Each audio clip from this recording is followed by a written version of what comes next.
ತುಂಗಾ ಮತ್ತು ಭದ್ರಾ ನದಿಗಳ ಸಂಗಮದಲ್ಲಿರುವ ಪ್ರಾಚೀನ ನಗರವಾದ ಕೂಡ್ಲಿಯು ಕೆಳದಿಯ ನಾಯಕರು ಮತ್ತು ಹೊಯ್ಸಳರು ನಿರ್ಮಿಸಿದ ಅದ್ಭುತ ದೇವಾಲಯಗಳಿಂದ ಕೂಡಿದೆ. ಈ ಪವಿತ್ರ ತೀರ್ಥಸ್ಥಳವನ್ನು ಮಹಾಭಾರತ ಮತ್ತು ಪುರಾಣಗಳಲ್ಲಿ ಧರ್ಮನಿಷ್ಠ ಗಾಲವ ಋಷಿಯ ತಪೋಭೂಮಿ ಎಂದು ಉಲ್ಲೇಖ ಮಾಡಲಾಗಿದೆ. ಚಿಂತಾಮಣಿ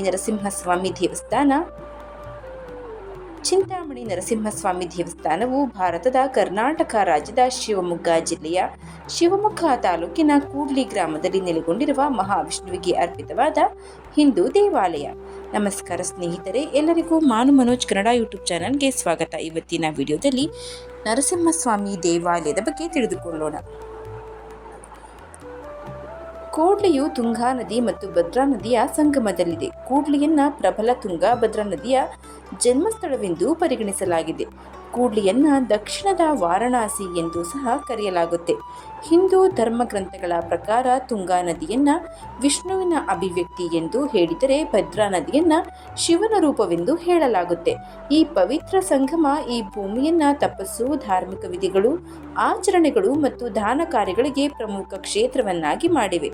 ಪುರಾಣಗಳಲ್ಲಿಯೂ ಸಹ ವಿಷ್ಣುವು ಈ ಸ್ಥಳದಲ್ಲಿ ಪ್ರಹ್ಲಾದನಿಗೆ ಚಿಂತಾಮಣಿ ನರಸಿಂಹಸ್ವಾಮಿಯ ರೂಪದಲ್ಲಿ ದರ್ಶನ ನೀಡಿದನೆಂದು ಹೇಳಲಾಗಿದೆ.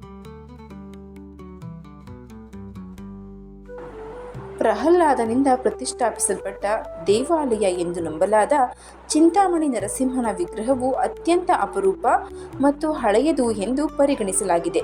ನರಸಿಂಹ ದೇವರು ವೀರಾಸನದಲ್ಲಿದ್ದು ಬಲಗೈಯಲ್ಲಿ ಸಣ್ಣ ಬಟ್ಟಲನ್ನು ಹಿಡಿದುಕೊಂಡಿದ್ದಾನೆ, ಎಡಗೈಯನ್ನ ತೊಡೆಯ ಮೇಲೆ ಇರಿಸಿದ್ದಾನೆ. ಈ ದೇವಾಲಯವು ಬಹುಶಃ 12ನೇ ಶತಮಾನ ಅಥವಾ ನಂತರದಲ್ಲಿ ನಿರ್ಮಿಸಲ್ಪಟ್ಟಿದೆ ಎಂದು ಹೇಳಲಾಗುತ್ತೆ ಮತ್ತು ಮುಚ್ಚಿದ ಸಭಾಮಂಟಪ ಗರ್ಭಗೃಹವನ್ನು ಹೊಂದಿದೆ. ಉತ್ತರ, ದಕ್ಷಿಣ ಮತ್ತು ಪೂರ್ವ ಭಾಗಗಳಲ್ಲಿ ಪ್ರವೇಶ ದ್ವಾರಗಳಿರುವುದನ್ನು ಕಾಣಬಹುದು. ಪೂರ್ವಾಭಿಮುಖವಾಗಿರುವ ಈ ದೇವಾಲಯವು 3 ಹಂತದ ರಾಜಗೋಪುರವನ್ನು ಹೊಂದಿದ್ದು, ಶಿಲ್ಪಗಳು ಪುನರಾವರ್ತಿತ ರೇಖೀಯ ಅಂಶಗಳು ಹೊಯ್ಸಳ ರಾಜಮನೆತನದ ಶಿಖರದಿಂದ ಅಲಂಕರಿಸಲ್ಪಟ್ಟಿವೆ. ರಾಜಗೋಪುರದ ಮುಂದೆ ದೀಪಸ್ತಂಭವನ್ನು ಕಾಣಬಹುದು. ಗೋಡೆಗಳು, ತೋರಣಗಳು ಮತ್ತು ಕಂಬಗಳನ್ನು ಹೇರಳವಾಗಿ ಅಲಂಕರಿಸಿದ್ದಾರೆ. ಈ ದೇವಾಲಯವು ಹೊಳೆಹೊನ್ನೂರು ಬಸ್ ನಿಲ್ದಾಣದಿಂದ ಸುಮಾರು 4 ಕಿಲೋಮೀಟರ್, ಹೊಳೆಹೊನ್ನೂರಿನಿಂದ 4 ಕಿಲೋಮೀಟರ್, ಶಿವಮೊಗ್ಗ ರೈಲು ನಿಲ್ದಾಣದಿಂದ 17 ಕಿಲೋಮೀಟರ್, ಶಿವಮೊಗ್ಗದಿಂದ 18 ಕಿಲೋಮೀಟರ್, ಭದ್ರಾವತಿಯಿಂದ 25 ಕಿಲೋಮೀಟರ್ ದೂರದಲ್ಲಿದೆ. ಮಂಗಳೂರು ವಿಮಾನ ನಿಲ್ದಾಣದಿಂದ 205 ಕಿಲೋಮೀಟರ್, ಬೆಂಗಳೂರಿನಿಂದ 293 ಕಿಲೋಮೀಟರ್ ದೂರದಲ್ಲಿದೆ. ಈ ದೇವಾಲಯವು ಶಿವಮೊಗ್ಗದಿಂದ ಚಿತ್ರದುರ್ಗ ಮಾರ್ಗದಲ್ಲಿ ಹೊಳೆಹೊನ್ನೂರಿನಿಂದ ಸುಮಾರು 4 ಕಿಲೋಮೀಟರ್ ದೂರದಲ್ಲಿದೆ. ಇದು ಸ್ವತಃ ಪ್ರಹ್ಲಾದನು ನಿರ್ಮಿಸಿದ ನರಸಿಂಹಸ್ವಾಮಿಯ ದೇವಾಲಯದ ಬಗ್ಗೆ ಚಿಕ್ಕದಾದ ಸರಳವಾದ ಮಾಹಿತಿ. ಈ ಮಾಹಿತಿ ನಿಮಗೆ ಇಷ್ಟ ಆಗಿದ್ದರೆ ದಯವಿಟ್ಟು ಶೇರ್ ಮಾಡಿ, ಲೈಕ್ ಮಾಡಿ.